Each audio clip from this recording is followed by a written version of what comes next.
other organism in their DNA. And they have a wide variety of applications and uses, from medicine to agriculture. And there's been a lot of research done into their safety, and despite the scientific general consensus that they are, as far as we know, safe, researchers showed us that the general public does not feel the same way, and generally their opinions are quite poor, or they simply don't have enough information to formulate, a proper opinion on the subject. So my research has drawn me to a variety of factors that influence someone's opinion on the subject, including the media, ethics and moral position, trust and knowledge in science and the scientific community, and the perception of benefits, and most influential is the perception of risk. Risk perception can be a really powerful persuader, especially when your health is in question. And this is where GMOs and biotech face a really big roadblock in the path to widespread acceptance, because factors like familiarity and personal control, among others, influence someone's risk perception. And it makes it completely unique to them, but it is a subject that, not a lot of people are super familiar with, so that makes it more challenging. So my capstone aims to explore these factors that influence both risk perception and the overall opinions on GMOs and biotech, with the development of a survey that Professor Telesti will potentially distribute in one of his courses next fall, to gain more, primary data on the subject. And there is a preliminary survey included in my poster if you'd like to help me out by taking it. It'll give me some more feedback so I can, develop a better final copy. And any feedback would be greatly appreciated. Thank you. That's awesome. Thank you. And so interesting, right? It's the science, but then also the perception of the science and how it's applied to society. So thanks for digging into that. It's really fascinating. And the survey is right there in the link? Yes, it's hyperlinked in the last section on my poster. Perfect. Thank you very much, Jessica. Our next speaker is Abigail, talking about, grief. Hi guys, so I am in the Department of Urban Planning and Community Development in SFE, and this project for me really stemmed from a story I heard growing up about my grandfather. He owned a pharmacy in the West End in Boston, and he always talked about the grief and the trauma at the hands of the planning department when they stopped picking up the trash and raised the West End. And that really got me thinking about, the systematic, purposeful social and economic policies that create trauma, and how we can incorporate the grieving process into the planning process and look at some possible planning interventions that ultimately will lead us to some community-based solutions for the community and by the community that will help reestablish that positive connection to planning and allow planning to be a positive tool for communities. And so in this poster, I focus on a case study on the flooding that happened in 1984 in Tulsa. And I look at some suggestions I have there of ways that Tulsa could use the grieving process integrated into the planning process to really reestablish a connection and work through that trauma with their population and work to heal that. And I close out with a success story, Parque de la Memoria in Buenos Aires, Argentina. It's the memory site for the 30,000 disappeared who were murdered by the state during the regime in the 1970s. And they really use planning as an avenue to create a space that uses art as a tool for grief. So they have 13 sculptures there. People can go use the space to grieve and kind of heal and really think about what their history means to them and how they can take that forward and create a better relationship with their government and really with the earth and where they live. And I think for me, that was so powerful to think about how we can use these sensory activities and use the planning process to reestablish these things. And so by incorporating the aforementioned tools into the planning process, planners can create spaces for community members, process their grief, and create community-based innovative solutions that allow for plans by the people living there and for the people living there. And so this is actually just a portion of a larger project I did that is hyperlinked. It's a story journal. It's hyperlinked in that book. That's awesome. Thank you so much. And so human. It makes so much sense. So thank you for doing that work, and look forward to looking at your poster more deeply. Our next speaker is Jennifer. Okay, thank you. I'm Jennifer Lyon Mackey. I'm a second year master's student in Dr. Georgia Mavramati's Ecological Economics and Systems Lab. So our lab will be presenting our progress so far towards incorporating stakeholder valuations of various ecosystem services into the biological condition gradient, which is a framework for assessing ecosystem resiliency developed by our collaborating organization, which is the Massachusetts National Estuary Partnership, or MassBase. And the goal of this work is to actively learn about what ecosystem benefits are most important to local communities in Massachusetts embayments in an effort to promote representative policymaking. And for the purposes of this study, we specifically discussed the benefits provided by salt marshes and eelgrass beds. So we ran 4 remote workshops in December of 2020 using the deliberative multi-criteria evaluation method. And that was 1 workshop for each of the 4 categories of embayments identified by MassBase according to various ecosystem characteristics. And participants were asked to engage in a collaborative group exercise with the goal of coming to a consensus regarding the ranking of various ecosystem services when considering the common good of the people in their local communities.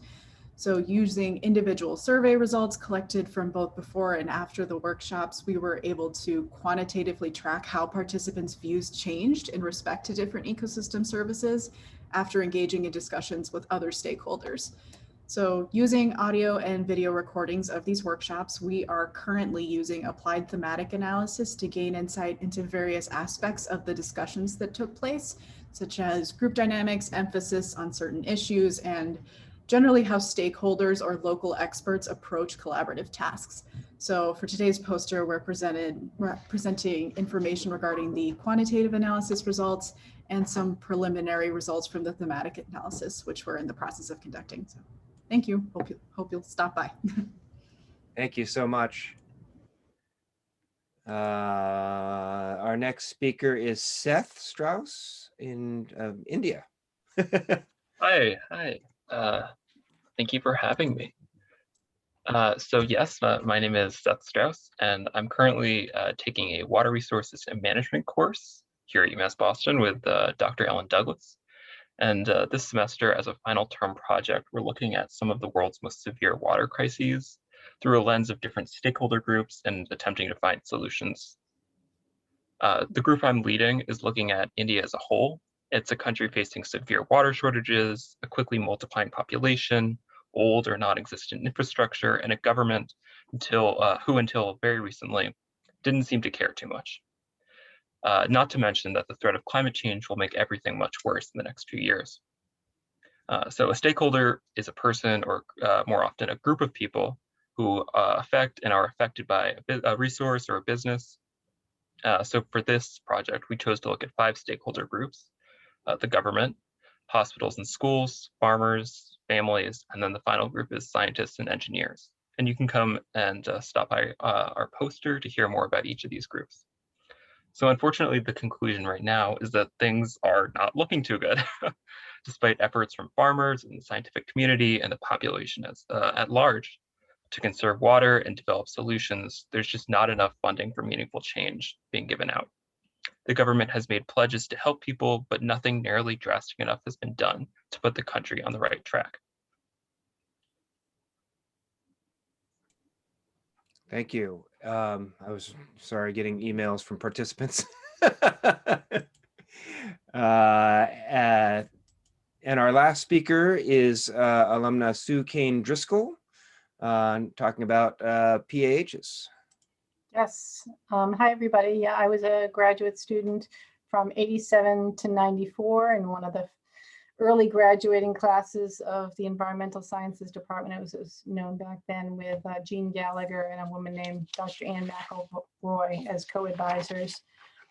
So it's been known since the 1980s that hydrophobic organic contaminants like PAHs tend to partition in sort of basically predictive ways in the aquatic environment between sediment and water and the tissue of benthic organisms. But in the 2000s, people began to realize that in certain sediments, the presence of soot, or what became known as black carbon, seemed to inhibit the partitioning. The PAHs were trapped in these particles and couldn't partition into the pore water or into the tissue of organisms. So passive samplers are devices that can be used to measure the concentration of freely dissolved PAHs in pore water, in sediment. And it's a relatively inexpensive and efficient way to measure those concentrations. So passive samplers are often deployed in the field, sometimes using divers or special equipment to stick them in the sediment. But the goal of this study was to show that we could also use passive samplers in laboratory exposures to measure the bioavailable concentration of PAHs. So we collected samples from a manufactured gas plant site in Michigan that had high concentration of PAHs and exposed them to sheets of polyethylene in the lab and tumbled them for 6 weeks, which was a time which is expected to be long enough for the polyethylene to reach equilibrium with the sediments. And then the polyethylene was taken out, was rinsed and extracted, and concentrations of polyethylene in the sampler was used to estimate pore water concentrations. So in these particular sediments, as we expected, the concentrations of bioavailable PAHs were lower if they were measured using the pore water, the passive sampler approach, than they were that if you had predicted based on just a total measured concentration. So on this poster, we also took the measured concentrations using the polyethylene sampler and calculated toxic units, which is an approach used to estimate the potential toxicity of PAHs in sediments. And those values followed the same trend. So the passive sampler predicted lower toxic units, lower potential for toxicity than you would have expected if you had just measured all of the PAHs in the sample in the bulk concentration. So this was a nice example of new, relatively emerging technology that you can use to screen out either samples or area of a contaminated sediment site where you can determine that PAHs are not likely to be an issue with respect to toxicity to benthic invertebrates, and focus remediation efforts on areas that do have potential toxicity. So that's that. Thanks, Sue. You're welcome. So that is it for our e-lightning speakers. It's time to go over to the iPoster gallery and zip into all the chat rooms. There are two links. One is for the iPoster gallery itself, and the second is for the 7 p.m. Preview of the Sea Level Rise concert. So I'll end this webinar now, and we'll see you zipping around in all the meeting rooms. So so that link is in an email that you sent us to get over to the. Is it the same as just to go in the chat? This iPostersessions.com ends in gallery. That gets to the gallery. Okay. And then on your individual, when you click into your session 4, you can sort everything by session 4. And when you go to your poster, the live chat gets you into the room. Okay, thank you. Very good. We'll see you over there. See you over there.